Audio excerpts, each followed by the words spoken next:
tecnologia, que é uma parte da física bem grande, que tem um monte de coisa dentro. Lá a gente viu termometria. Lá na termometria nós começamos com calor, depois temperatura, equilíbrio térmico, lei zero, energia interna. Aí tinha o Celsius, Kelvin, Fahrenheit. Vimos que para transformar a temperatura usa a fórmula. Variação, regra de 3. Probleminha que envolve escala termométrica, sistema, isola numa, substitui na outra. E gráficos, transforma o gráfico numa tabelinha e faz o joelho pé, cabeça pé. Começou por aí. Depois nós entramos um pouquinho em transferência de calor.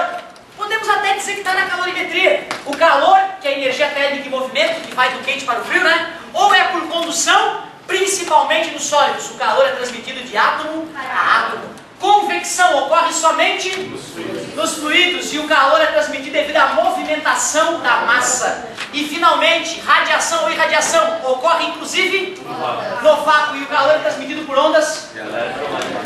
Quando eu estava folheando hoje o volume 1, eu vi que teve um detalhe da física E que eu não comentei. E eu quero comentar para poder já iniciar o volume 2 aqui em grande estilo. É bem legal o volume 2. Ó, uma coisa que eu não comentei, eu comentei indiretamente, eu quero comentar diretamente.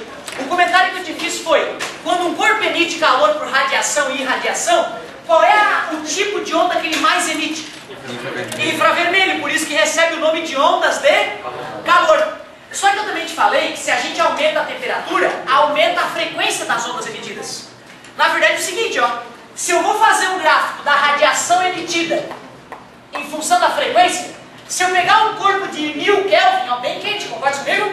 Dá 1273 graus Celsius, concorda? Esse cara tem uma frequência tal, ó, que é onde ele emite mais radiação, que a intensidade é máxima. Essa frequência é chamada de frequência de pico. É um nome justo? É, né? Quando eu aumento a temperatura, o que ocorreu com a... aumentou a frequência de pico, parabéns. E se eu aumento ainda mais a temperatura? Porém, por mais que eu aqueça o corpo, a frequência de pico nunca atinge a frequência da luz. A frequência de pico está sempre abaixo da frequência da... E a luz começa com vermelho, né? Então quer dizer que abaixo da luz tem o...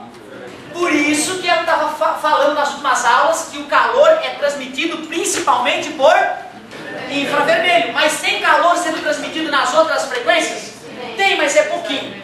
Por isso que a gente chama de ondas de calor apenas o infravermelho, tá bom? O Sol, professor, como é que é o Sol?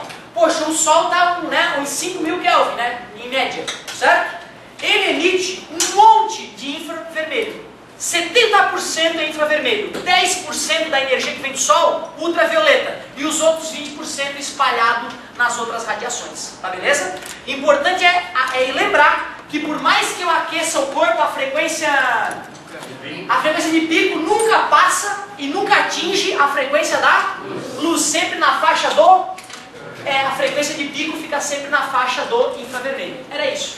Agora sim, com esse último comentário, eu vou bem tranquilo aqui pro volume 2. E ele é gostoso o volume 2, cara, é legal. Porque além de já ter estudado, tu vai poder revisar de uma forma diferente aqui. Vai poder entender algumas coisas que de repente não estavam claras até então. Vamos lá.